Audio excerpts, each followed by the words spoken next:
Mali na akili havikai pamoja.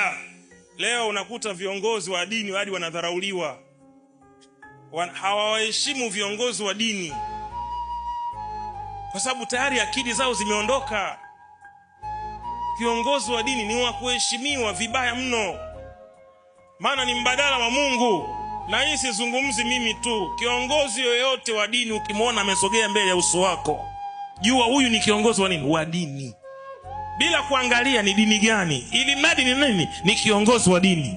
Awe shehe, awe ustazi, awe maalim, awe nani, awe padri, awe kardinali, awe askofu, mchungaji, nabii, ili mradi anajitambulisha ni kiongozi wa dini. Kaja kwenye ofisi yako, kaka, mpe heshima yake kama kiongozi wa dini. Amen. Mali na akili havikai pamoja. Ukitaka vikae pamoja, haviwezi. Ndio maana akasema naomba hekima. Naomba kwanza hekima, kwa sababu watu wana vyeo lakini wanayoyaongea mdomoni, tunabaki mdomo wazi. Hivi hamna chuo cha uongozi jamani?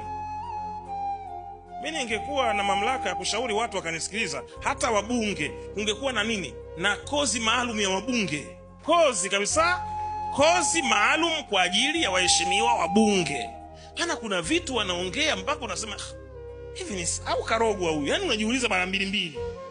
Kwa sababu as a leader, kama kiongozi, unapokwenda mbele ya jamii, unakuwa umejipanga, unakuwa umejiandaa. Mimi sijaja tu hapa from nowhere kaka, nimejiandaa wiki nzima kuyaongea haya. Kwamba sijihubiri mimi, wala siwahubiri nyinyi watu hapa mlioko hapa, nahubiria dunia. Haya maneno yataishi kwenye social media, miaka nenda miaka rudi.